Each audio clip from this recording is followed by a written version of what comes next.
Hi friends, welcome to Jessie kitchen. எல்லாரும் நல்லா இருக்கீங்களா?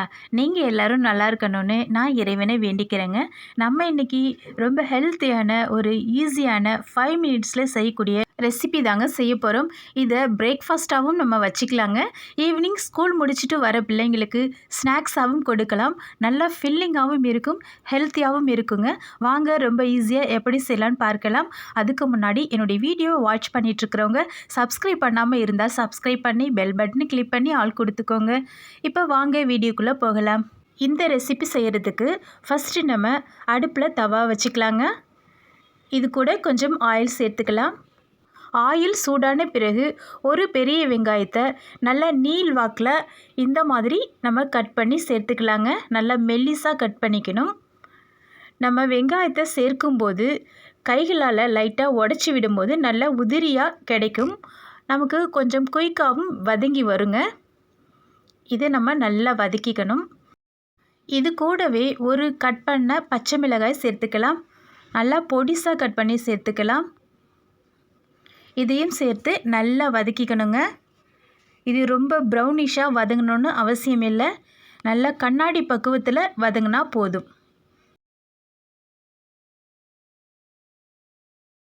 இதோ பாருங்கள், இந்த பக்கம் வரும் வரை நல்லா வதக்கிக்கணும். இது வதங்கின பிறகு இது கூட இஞ்சி பூண்டு நல்லா தட்டி இந்த மாதிரி சேர்த்துக்கணும். கொஞ்சமாக சேர்த்தா போதுங்க வாசனைக்காக. இப்போ இதையும் நல்லா வதக்கி விட்டுக்கலாங்க.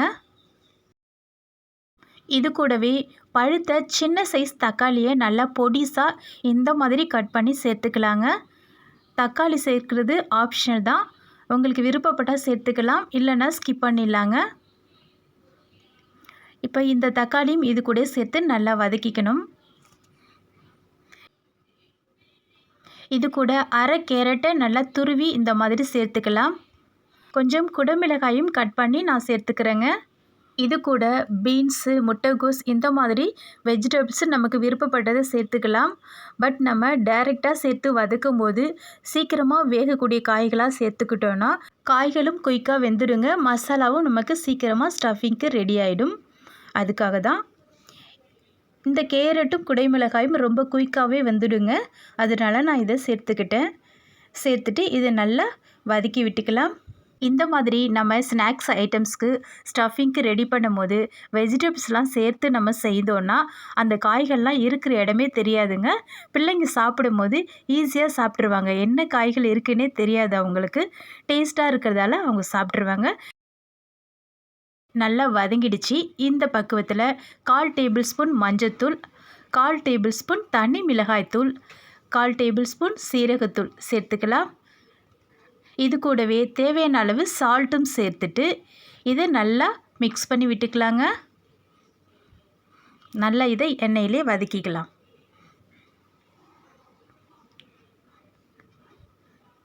இது பாருங்கள், நமக்கு நல்லா வதங்கி வந்துடுச்சு. ரொம்ப குயிக்காகவே நமக்கு மசாலா ரெடி ஆகிடுச்சு. இந்த பக்குவத்தில் 1 டேபிள் ஸ்பூன் டொமேட்டோ சாஸ் சேர்த்துக்கலாங்க. டொமேட்டோ சாஸ் சேர்க்கிறது ஆப்ஷனல் தான். பட் சேர்க்கும்போது அந்த காரமும் இந்த இனிப்பு தன்மையும் சேரும்போது ஒரு டிஃப்ரெண்ட்டான டேஸ்ட்டு கிடைக்குங்க. அதை சேர்க்கலைனாலும் டேஸ்ட்டு கிடைக்கும். இருந்தால் சேர்த்துக்கோங்க, இல்லைன்னா ஸ்கிப் பண்ணிடலாம். இப்போ நமக்கு மசாலா ஸ்டஃபிங்க்கு ரெடி ஆகிடுச்சு. இதை அப்படியே ஒரு பவுலில் சேர்த்துக்கலாம். இது இருக்கட்டும். இப்போ இந்த ப்ரெட்டு துண்டுகளை நம்ம எடுத்துக்கலாம். இதில் ஃபஸ்ட்டு ஒரு பீஸ் நம்ம எடுத்து இந்த மாதிரி ரெடி பண்ணிக்கலாம். ரெடி பண்ணிவிட்டு கரெக்டான ஒரு அளவுகளில் நான் ஒரு கிளாஸ் எடுத்துகிட்டு நம்ம ரவுண்டில் இந்த மாதிரி வச்சு நல்லா ப்ரெஸ்ஸிங் கொடுத்துக்கலாம். இந்த மாதிரி நம்ம ப்ரெஸ் பண்ணிவிட்டு சுற்றி உள்ள எக்ஸ்ட்ராஸ் ப்ரெட் துண்டுகளை நம்ம அப்படியே எடுத்துடலாங்க. இந்த மாதிரி எடுக்கும்போது நமக்கு ஒரு கரெக்டான ஒரு ரவுண்ட் சைஸில் நமக்கு கிடைக்கும். இதை அப்படியே நம்ம எடுத்துக்கலாம். இதே போல் எடுத்து வைத்த எல்லா ப்ரெட்டுகளையும் நம்ம அழகாக இந்த மாதிரி ரவுண்ட் பண்ணி எடுத்துக்கலாம். இது பாருங்கள், இன்னொன்று செய்து காமிக்கிறேன். இந்த மாதிரி கிளாஸில் நல்லா நடுவில் ஒரு ப்ரெஸ்ஸிங் அழுத்தி கொடுக்கும்போது நல்லா கட் ஆகிடும். இடையில உள்ள எக்ஸ்ட்ராஸ் ப்ரெட்டுகளை நம்ம எடுத்துக்கலாம்.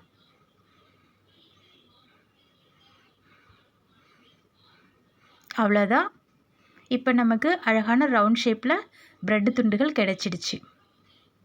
இதை அப்படியே எடுத்துக்கலாம். இதே போல் நம்ம எடுத்து வைத்த எல்லா ப்ரெட்டுகளையும் நம்ம ரெடி பண்ணி வச்சுக்கலாங்க. இது பாருங்கள், இந்த மாதிரி நம்ம ரெடி பண்ணி வச்சுக்கணும். ஒரு பவுல் எடுத்துக்கலாம். இந்த பவுலில் 3 முட்டைகள் எடுத்து வச்சுருக்கிறேன். இந்த 3 முட்டைகளையும் உடச்சி இந்த மாதிரி சேர்த்துக்கலாம். நீங்கள் எத்தனை ப்ரெட்டு துண்டுகள் எடுக்கிறீங்களோ அதுக்கு ஏற்ற மாதிரி முட்டைகளையும் உடச்சி சேர்த்துக்கணுங்க. இது கூட 1/4 டேபிள் ஸ்பூன் உப்பு, 1/4 டேபிள் ஸ்பூன் மஞ்சத்தூள், 1 டேபிள் ஸ்பூன் சில்லி ஃப்ளேக்ஸ் சேர்த்துக்கலாம், 1/4 டேபிள் ஸ்பூன் தனி மிளகாய்த்தூள் சேர்த்துக்கலாம், கொஞ்சமாக கொத்தமல்லி இலைகளை நல்லா பொடிசாக கட் பண்ணி சேர்த்துக்கலாம். சேர்த்துட்டு ஒரு ஸ்பூனால் இது நல்லா ஒரு முறை மிக்ஸ் பண்ணி விட்டுக்கலாங்க. சில்லி ஃப்ளேக்ஸ் கடைகளில் கிடைக்கும். அப்படி இல்லைன்னா 3 காய்ந்த மிளகாயை நல்லா மிக்சியில் கிரைண்ட் பண்ணும்போது நமக்கு சில்லி ஃப்ளேக்ஸ் ரெடி ஆகிடும். இப்போ இந்த முட்டைகளை நல்லா கைவிடாமல் நல்லா கலக்கி கொடுத்துக்கணுங்க. நம்ம மிளகாய்த்தூள் சேர்த்துருக்குறோம், அதெல்லாம் நல்லா மிக்ஸ் ஆகணும். இந்த மாதிரி நம்ம கட் பண்ணி வைத்த ஒரு ப்ரெட்டு துண்டை எடுத்து இந்த மசாலாவை ஒரு ஸ்பூன் இது மேலே வச்சுக்கலாங்க. ஸ்டஃபிங்க்கு தான். நல்லா ஃபில் ஆகிற வரைக்கும் நல்லா சுற்றி நம்ம ஃபுல்லாக ஸ்டஃப் பண்ணிக்கலாம். இந்த மாதிரி மசாலாவை நல்லா வச்சுட்டு இது மேலே இன்னொரு ப்ரெட்டுகளை அப்படியே நம்ம மூடிடலாங்க. இந்த மாதிரி வச்சுட்டு கைகளால் நல்ல ஒரு ப்ரெஸ்ஸிங் கொடுத்துக்கணும். உள்ளங்கைகளில் வச்சு நம்ம லைட்டாக ப்ரெஸ் பண்ணும்போது நல்லா அமுங்கிடுங்க. ரொம்ப அழுத்தணும்னு அவசியம் இல்லை. இதே போல் எடுத்து வைத்த எல்லா ப்ரெட்டுகளையும் நம்ம ஸ்டஃபிங் வைத்து ரெடி பண்ணிக்கலாங்க. இப்போ லைட்டாக ஃப்ரை பண்ணணும். அதுக்காக தவா அடுப்பில் வச்சுட்டு கொஞ்சமாக ஆயில் சேர்த்துக்கலாங்க. லைட்டாக நம்ம ஃப்ரை பண்ண தான் போகிறோம், அதனால் கொஞ்சமாக சேர்த்தா கரெக்டாக இருக்கும். இது சூடாகிற டைமில் எடுத்து வைத்த முட்டைகளை நல்லா ஒரு முறை மிக்ஸ் பண்ணி விட்டுக்கலாம். இந்த மாதிரி கலக்கிக்கணும். இப்போ நம்ம ரெடி பண்ணி வைத்த இந்த ப்ரெட்டை இந்த முட்டை கலவையில் நல்லா இந்த மாதிரி நல்லா டீப் பண்ணிக்கலாம். இந்த ஓரங்களெல்லாம் நல்லா இந்த மாதிரி டீப் பண்ணிவிட்டு இதை அப்படியே எடுத்து சூடான தவாயில் சேர்த்து ஃப்ரை பண்ணிக்கலாம். இது பாருங்கள், இந்த மாதிரி அடுப்பை மீடியம் ஃப்ளேமில் வச்சுக்கோங்க. இதே போல் நம்ம அடுத்த ப்ரெட்டுகளையும் இதே மாதிரி நல்லா டிப் பண்ணிக்கலாம். டிப் பண்ணிவிட்டு இந்த மாதிரி நம்ம சேர்த்துக்கலாம். இதே போல் 4 ப்ரெட்டுகளையும் இதே போல் சேர்த்துக்கலாங்க. அடுப்பு மீடியம் ஃப்ளேமில் வச்சுக்கோங்க. ஏன்னா நம்ம முட்டை சேர்த்துருக்குறோம், அது கொஞ்சம் லேட்டாக வெந்துடுச்சுன்னா நமக்கு கலர் மாறிடும், அந்த கரெக்டான ஸ்ட்ரக்சர் நமக்கு கிடைக்காது. அதனால் அடுப்பை ரொம்ப மீடியம் ஃப்ளேமில் வச்சுட்டு 1 நிமிஷத்துக்கு உடனே நம்ம பெரட்டி போட்டுக்கணும். இப்போ மீந்த முட்டைகளை இது மேலே லைட்டாக இந்த மாதிரி வச்சுக்கலாங்க. நம்ம 8 ப்ரெட்டுக்கு 3 முட்டைகள் கரெக்டாக இருக்குங்க அளவு, எக்ஸ்ட்ரா மீறவே இல்லை. இப்போ லைட்டாக ப்ரெஸ் பண்ணி விட்டுக்கலாம். அழுத்தக்கூடாது, லைட்டாக ப்ரெஸ் பண்ணிவிட்டு உடனே நம்ம திருப்பி போட்டுணுங்க. பாருங்கள், அப்போ தான் நமக்கு இந்த மாதிரி கலர் பர்ஃபெக்டாக கிடைக்கும். லேட் பண்ணிங்கன்னா உங்களுக்கு டோட்டலாக கலர் மாறிடும். இப்போ இந்த மாதிரி ஒரு கிடிக்கியால் இந்த ரவுண்டுக்கு லைட்டாக சூடு பண்ணிக்கலாம். ஏன்னா நம்ம முட்டையில் டிப் பண்ணோம் இல்லைங்களா, அந்த சைட்லலாம் அப்படியே இருக்கும். அதனால் இந்த மாதிரி ரொட்டேட் பண்ணி வேக வச்சுக்கணும். ரொம்ப நேரம் வைக்கணும்னு கூட அவசியம் இல்லைங்க. ஆல்ரெடி வெந்திருக்கிறதால சீக்கிரமாகவே வெந்துருங்க. இந்த மாதிரி ரெடி பண்ணிவிட்டு அப்படியே ஒரு பிளேட்டில் ட்ரான்ஸ்ஃபர் பண்ணிக்கலாம். இது பாருங்கள், இந்த மாதிரி சுற்றி நம்ம ரொட்டேட் பண்ணி வேக வச்சுக்கலாம். அவ்வளோதாங்க, நமக்கு ரொம்ப ஈஸியான ஹெல்த்தியான ஒரு ஸ்நாக்ஸ் ரெசிபி ரெடி ஆகிடுச்சு. பாருங்கள், பார்க்குறதுக்கே நல்ல கலர்ஃபுல்லாக இருக்குங்க. இந்த மாதிரி நம்ம வீட்டில் செய்து கொடுத்தோன்னா நல்லா டிஃப்ரெண்ட்டாக கலர்ஃபுல்லாக இருக்குன்னுட்டு பிள்ளைகளும் நல்லா விரும்பி சாப்பிடுவாங்க. சாப்பிடாத பிள்ளைங்க கூட நல்லா சாப்பிடுவாங்கங்க. நம்ம இதில் நல்ல வெஜிடபிள்ஸ்லாம் சேர்த்துருக்குறோம், ரொம்பவே நல்லா இருக்கும். இதை நம்ம காலையில் பிரேக்ஃபாஸ்ட்டாகவும் கொடுத்துக்கலாம், ஈவினிங் ஸ்கூல் முடிச்சுட்டு வர பிள்ளைங்களுக்கு ஸ்நாக்ஸாகவும் கொடுக்கலாங்க. இந்த மாதிரி ஒரு பவுலில் சாஸ் எடுத்துகிட்டு இந்த ப்ரெட்டுகளை லைட்டாக இந்த மாதிரி டிப் பண்ணி சாப்பிடும்போது இது இன்னும் கொஞ்சம் டிஃப்ரெண்ட்டான டேஸ்ட்டாக இருக்குங்க. ரொம்ப ஹாப்பியாக சாப்பிடுவாங்க. அது ஒரு டிஃப்ரெண்ட் டேஸ்ட்டாக இருக்கும். சாஸ் இல்லாமையும் சாப்பிட்லாங்க, அதுவும் நல்லாயிருக்கும். ஓகே ஃப்ரெண்ட்ஸ், மிஸ் பண்ணாமல் ட்ரை பண்ணி பாருங்கள்.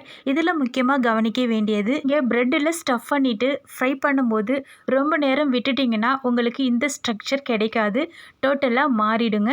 அதனால் கரெக்டாக 2 நிமிஷத்துக்கு ஒரு முறை பெரட்டி விட்டுக்கோங்க. மசாலாவுக்கு வெஜிடபிள்ஸ் சேர்க்கிறது உங்கள் விருப்பப்பட்ட காய்களை நீங்கள் சேர்த்துக்கலாங்க. பட் நமக்கு குயிக்காக வெந்து வர மாதிரி காய்களை சேர்த்துக்கிட்டிங்கன்னா உங்களுக்கு ஸ்டஃபிங்க்கு மசாலா ரெடி பண்ணால் ரொம்ப ஈஸியாக வேலை முடிஞ்சிருங்க. அதை பார்த்துக்கோங்க. சாஸ் சேர்ப்பது ஆப்ஷனல் தான். ஓகே ஃப்ரெண்ட்ஸ், இதுவரை என்னுடைய வீடியோவை பொறுமையாக வாட்ச் பண்ணதுக்கு ரொம்ப தேங்க்ஸ். இப்போ வீடியோ பார்த்துட்ருக்குறவங்க சப்ஸ்கிரைப் பண்ணாமல் இருந்தால் சப்ஸ்கிரைப் பண்ணி பெல் பட்டனை கிளிக் பண்ணி ஆல் கொடுத்துக்கோங்க. அப்போ தான் என்னுடைய வீடியோக்கள் உங்களுக்கு நோட்டிஃபிகேஷனில் வரும். Okay friends, thank you. நெக்ஸ்ட் வீடியோவில் பார்க்கலாம். பாய்.